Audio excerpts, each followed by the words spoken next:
Hello, everyone, and welcome to another episode of Tell Your Story. My name is Todd Nesloney. I'm your host. I'm an elementary principal in Texas, but I created this entire video series, podcast, whatever you want to call it, as an opportunity to amplify voices of people who I have found either in person or social media or through connections who have inspired, challenged, encouraged me, or are just doing fantastic work, and an opportunity to bring their voices to you to hopefully inspire you. I'm thrilled this week to have my special guest, Tanner Olson, with me. So Tanner, why don't you tell everybody a little bit about who you are? My name is Tanner. That's such a fun question. Like, who are you? What do you do? My name is Tanner. I live in North Austin, Texas. Not the fun part of Austin, unfortunately, but the suburbs. But we still have the name Austin in it. And I work at a church there. I do community and communication stuff, but I'm also a writer. I'm a poet. A couple of years ago, I created something called Written to Speak, which is a spoken word and writing project that seeks to share hope and announce love. And so for the last couple of years, I've been just pumping out poems and blog posts and videos and stuff like that. So, and I think that's how we got connected. Yeah, I love the work you're sharing online because, you sell it very simply right there where you just are like, well, I just do poems and share this and that. But you do it in such a unique way. And I think that's what drew me because I found you on Instagram first. Yeah. And it's so cool because your poems are super short, but they're not just like, you just randomly throw them out there. I love that it's like you handwrite every one of them on little slips of paper and you take a little picture of that, but then you also like leave them places or give them away and things like that. Tell me how this whole thing kind of got started. So a year ago, about a year ago, the season of Lent, the church season of Lent, I was like, you know what, I'm going to write a poem every single day and I'm going to share it. And I'm just like, I'm gonna go all in, ships all in. So I started Written to Speak about 6 years ago. And like I had done some stuff with it. I put out like a couple of spoken word albums and I'd put a blog post out like every month. And I was like, why aren't people like engaging with it? And I realized, well, you're hardly doing things. And I was like, well, I'm gonna turn it up a little bit and see what I can do. 3 days, I wrote a poem. Sometimes they were short, sometimes they were long, and I just posted it, took a picture, sent it out there, and that was it. And for so long, I had been intimidated by like, is my work good? Like, what if I put a comma in the wrong place? Or like, what if I spell a word wrong? Or I there or your, like terrifying stuff like that. But I kind of got over that, and I was like, no, I'm just going to do it. I'm going to do it, and I'm going to see what happens. And so for 40 days, I wrote a poem and I posted it. And then I was like, I'm going to keep doing that. Yeah. I'm going to keep at it and see what changes. And so I tweaked a couple of things. The poems went from being about 60 words to 10, sometimes 5, sometimes 20 now. But like it just kind of all started about a year ago. And then I fell in love with the way that words moved people and the way that I connected with them and moved as well. So I've been doing for about a year now, posting these small poems, and it was cool too because I'll just leave them places and people will find them and be like, I found your poem. Like, oh, that's awesome. That's cool. So yeah. To me, when I work in education, so often there's so many kids and so many adults who are just terrified of poetry, and poetry is very intimidating. Or when people hear poetry and they have this terrible memory of just Shakespeare and not understanding it, being so overwhelming. Have you always been drawn to poetry and feeling like you can comfortably put your words out there in that format, or was that something you really had to grow into? When I was in middle school, I can remember I wanted to be the lead singer of a band, but I can't sing. I'm really bad. I know like 4 chords on the guitar, but only like 2 of them sound decent. I was like, the music was out, but I really enjoyed writing. I enjoyed connecting with writing. And I'm a feeler. Some people are just like straight thinkers. I am like all feelings. And so I always connected with words, but mostly it was words from the bands that I listened to, musicians and stuff like that. And I can remember we were doing a poetry lesson in like 7th or 8th grade. And we studied old poets, the things that you had to read, Shakespeare, all this kind of stuff. And I was just like, I don't like that. I did not connect with it. I liked words, but I wasn't connecting with that. But then our teacher was like, bring in your favorite song. And this was like 2004. So it was obviously from the All-American Rejects, right? And so I brought in some lyrics and she's like, this is poetry. She goes, this is poetry as it is. It's a little different from the stuff that we have studied, but Mhm. this in itself is poetry. And I was like, I like this. This is what I like. And because it was simple, it got to the point, it made you Mhm. think the way that they colored with their words, the way that they made things pop. I was like, I want to do that. And so all throughout middle school, all throughout high school, I just wrote, but I didn't tell anybody. I just Right. wrote. But I've always connected with words, especially with poetry. But I had to learn that poetry can be cool, super lame, and it's can be understood. Uh, Now, do you still find it intimidating or scary sometimes to put some of your poems out there for fear of, okay, nobody's going to like this one, or this is just stupid, or like, do you still struggle with that sometimes? Most days, yeah, most days. And it's funny because like the ones where I'm like, this one is pure garbage. Mhm. I'll put it out and people are like, I love that so much. It's like, that you like that? I was like, and then I'll put one that I'm like really excited about and I'll be like very confident, like people are gonna like this. And I'm like, and they don't. So Yep. I'll be honest, I don't know how the internet works and I don't know what people like, but I know that I'm not gonna stop writing. Yeah. And I know it's not a good enough reason to keep me from doing that. Right. Well, I love how heavily your faith plays into the poetry and how it's not something you run from. It's not overbearing and exclusive, but it's Yeah. still part of all of it. And I think that's why I love your poem so much because I can connect with it on that level too. Was that a very cognizant decision that you made to have that be a part of it? Yeah, it definitely is. My faith is very influenced and drives everything that I do. But I also have a lot of questions. Hmm. And the only way for me to try to answer those questions, and I honestly, I don't even know what some of the questions are sometimes. I just know that there's like an easiness with inside of me. But poetry helps me think through those things, Hmm. or it helps me connect back with it. I grew up in a very traditional church in Orlando, and we would sing hymns every Sunday, and they were so boring. There's people who love hymns. I'm somebody who like I could not sing them because every time I would sing them, I would yawn. But Uh-huh. then afterwards, so there was one time we went to church and I like would not sing because I just could not get into it. And my mom said, "You have to go home and write down every song that you did not sing." And I, being a stubborn child, was like, "Fine, I'll do it. I'm not Uh-huh. singing these songs." But then I went home and I started writing down these lyrics, these songs that people have written hundreds of years ago. And I'm like, this is beautiful. I Right. enjoy this. I love this. I like this. And so from then on, I was just like everything that I did kind of was influenced by my faith. And I work at a church, and a lot of my friends, a lot of my followers work at churches as well. And so I hope that the words that I write, they can use to either connect with God or share that with somebody else who's struggling with something, or with something that's going on in their life, and they just need 10 words that might make them remember who Right. God is. Well, I love how filled with hope all of your messages is. And I think it's so important in the day and age we live in now to have those beacons of light that are just constant reminders of what we're capable of, what the possibilities are, who's behind us, all that kind of stuff. Because even with the images and things that I share and the quotes that I come up with, I try to always be that force of positivity because I'm just such a believer that there's so much negativity already in the world. You can turn on the news, open up social media. It doesn't matter where you go. You're going to see people being mean, hateful, spiteful, complaining, all these things. And I don't think there's enough of us who are out there being that positive voice. Why do you feel like it's so important for you personally to be sharing those messages of hope? I was driving today and I was thinking, why why are you doing this? Like why are you writing, and why do you write so much about hope? But it's for that very reason. Like there's so much negativity in the world. Anytime you hop on Twitter and you look at the news, it's nothing is good. Like nothing, there's nothing that is good. So I want to fill those spaces with hope. I want to fill those spaces with light, and remind people that like that hope is real, right? Like that there is actually good still in this world. And I think that our voices together can remind people of that and can pump more good back into the world. Right. So now on the flip side of that, you're putting your heart out there on the page. You're Oh yeah. sharing these poems that come from you and they're Mhm. personal to you, even though they're not personally about you all the time, but they're still your creation.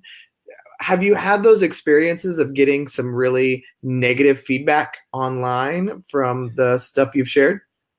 A little bit.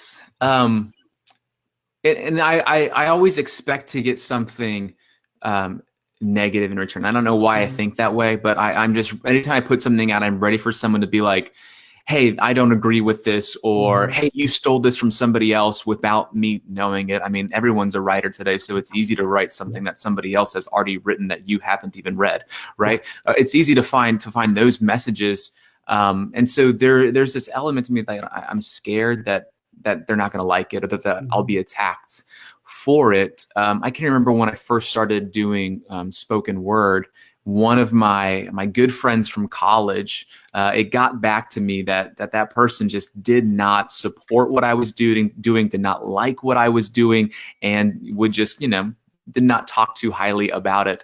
And that was hurtful. And so I kind of paused it for a minute, but I was like, you know what? No, I actually want to do this. And so I'm going to keep doing it. And people are going to say what they're going to say. And sometimes, and those voices are sometimes worth listening to, but for the majority of the time, it's not worth listening to. Does that make sense? And yeah, it makes total sense.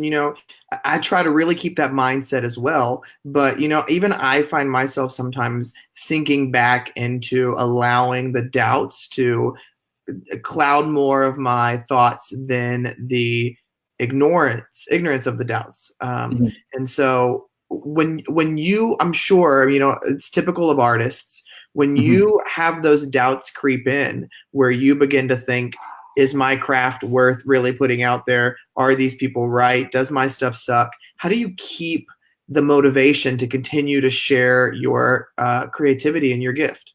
Yeah, that's great. I was thinking about this also the other day of, why do you keep doing it? And someone came up to me and said, hey, it's awesome to see how much you have grown in the last year. And it's like, it is really great, but I would still be doing this if Instagram wasn't around. Like, I would still be writing this stuff if Facebook wasn't here, if the internet didn't exist, I would still be writing. And so if I'm still writing, maybe then I should still be sharing. But I've also seen how many people have sent me messages who have reshared the stuff that I've written and been like, this really helped me. I really connected with this. I needed to hear this. I was going to kill myself, but I read your work. And so I stayed for another day. And it's like, well, you never know who's going to read it. You never know who's going to see it. And so I would rather have somebody disagree with it. I'd rather have 10 people disagree with it and then one person see it and say, I needed that. You mentioned it just then, but I want to kind of address it even a little deeper.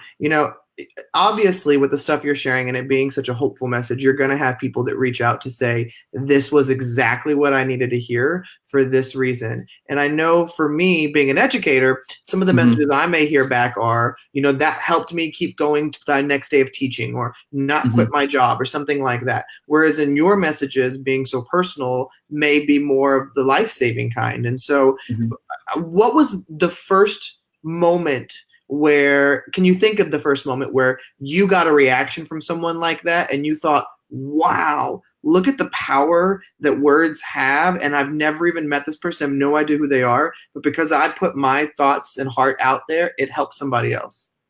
Yeah, I've had a couple of messages come from people from all over, mostly people I've never met before, and they just mentioned briefly, hey, like, I wanted this to be over. I didn't want to be here anymore. But this little thing that you said, or I opened Instagram at the right time and your post was right there and I read it. And when those stories come to you, you're like, wow, like, really? Yeah. It's amazing to think about that. There have been a couple of times where I've done, so I'll go into classrooms or I'll go into churches and I'll do some readings for some people. And afterwards, the stories that come out are just incredible. The stories that you hear of people who are like, I'm ready for it to be done. I'm ready for it to be over. But there's something about what you said and the way that you said it that maybe I'll stick around. There's a little bit of hope in there. So I don't have like an exact story that I can think of off the top of my head. But there have been some instances for the last couple of years that have just blown me away. And it's extremely humbling as well, because like you're an educator. So like, I mean, for you, we work very hard at what we do, but I don't think we'd be doing anything else. Right. It's just like I wake up every day and I write and you go and you share hope with kids and you talk with them and you teach them. But it's like, I wouldn't want to be doing anything else. Right. And so when they're like, this really helped me. Part of me is just like, okay, like you're welcome. I'm going to do it again tomorrow as well. I'm really glad I helped you. I'll see you tomorrow kind of thing. Like Yeah. for me, like, it's just like, yes, it matters and it's so wonderful. And those stories are beautiful, but like, I'm not going to stop sharing, Yeah. if those stories didn't come, you know what I'm saying? So, yeah, I'm going to ask a question that I think I already know what your answer is going to be, but Yeah. do you have a favorite poem that you have written or released? I do have a couple of favorite ones that I have written and released. I recently released a 3 EP album called Love Poems, and Yeah. there's three poems on there, and there's a couple that there's one that I really love to share it. It's called A Poem About the Things That I Love, and it's really just that. It's just a poem about the things that I love. So yeah, it's good. It's fun. So your Instagram handle is Written to Speak. Where did that come from? Yeah, so 6 years ago, I had graduated college. I graduated college in 2012, and my first job out of college, I got fired from within the first 9 months. There was just like it was really wonderful. I loved that moment of my life because who needs a paycheck? Who needs health insurance? Who needs retirement? Who needs to pay bills? So I got fired from that, and I was just like, now what am I going to do? And so instantly I was like, I'll write poetry. Like naturally, like I'm at rock bottom, I might as well write poetry because that's when the money's going to start coming in. That doesn't happen. But I was reading through the New Testaments, and there's all these letters that Paul's writing and some other guys are writing as well. And when they send these letters to these towns and to these cities, they send just one letter, right? And so then somebody grabs it and they share it with everybody. And so I'm not saying that the words that I write are biblical or should be in the Bible. I'm not saying that at all. But the words that they have written were written to be spoken. Right. And the words that I write as well, I think that they sound a little bit better when they're shared out loud. These words were written to speak. And so that's kind of my whole thing is I'm really terrible at memorizing things, just like awful at it. Cannot memorize to save my life, especially when I get up in front of a crowd too. I am just super nervous and can't seem to think straight. So I read from a notebook. I have the poems memorized for the most part, but I read from a notebook and it's calms me down. It's helpful, but it also reminds me of those faithful words that were written to the people of old, written to cities that share and announce hope, that share and announce a love that is unconditional. And so that's kind of where it came from. And some days I'm like, why did you call it that? But I was like, but at the same time, it's like, it's fine. It is what it is now. I'm not going to change it. Yeah. I love the title, the name so much. I think it's so perfect. Now you also, because like I said, on your Instagram, you write the poems on little scraps of paper and take those photos and share them out. But now you've started kind of giving some of those away too. Where did that idea come from? I read a blog post or listened to somebody said, hey, if you want people to know what you're doing, give stuff away. And and so that's what I did. But I had like a shoebox full of just poems, and I was like, I don't know what I'm going to do with these. And so if I go do shows or something, I'll just like hand them out, or I'll say, here, grab a handful for $1 or something like that. And so, but I was like, you know what? I want to share these with people because people were commenting and connecting with them. And I was like, this is great. Like, do you want to hang this up in your room, or do you want to put this in your wallet or your purse? Like, you can have it. And so I went on Amazon. I bought a bunch of envelopes. I went to the post office. I got a ton of stamps. I really don't even know how postage works, but I figured that was going to do it. Right. Like, who knows how postage? Anyways. So I would just, find somebody. And I honestly, I really wish I could just send them to everybody who comments or asks for it. And that's another thing too. Like, if you just send me a message and ask for it, like, I'll probably just send it to you. Or you can buy them on my website. I'm also really terrible at marketing too. There right? You go. Yeah. If you ask me, I'll give them to you for free, or you can buy them. You got to work on that pitch just a little bit better. Yeah, I'll work on that one. But it's been cool to see people receive them. Or I had 2 weeks ago, I got 2 orders, and it's always exciting to get an order, right? And so I had one from one girl, and she was like, "Hey, I want you to write down these words that you've written for my friend and then just send them to her. But the same friend, like 2 days earlier, had said the same thing about that girl. And Oh, maybe they like said this together, but I was like, this is amazing. yeah. And so I just stuffed the envelope full of poems and stickers and just sent it off. So it's been really cool to see that there's been a little bit of a community that has formed around this, and that's really the goal, is kind of for me to get out of the way and for more people to kind of get to know each other and to be able to encourage one another. And I've also seen some people steal the idea, and that's like, when I see people who like do that, like, that is incredible. Like at first I was like, wait, that's my thing, and I was like, but you did this so that other people would do this also. Like your whole thing is to spread hope. And that's what they're doing. And that's what people are doing. So it's been really cool to see people pass this along and share what I'm doing in the way that they want to do it as well. That's awesome. So do you do some speaking around this?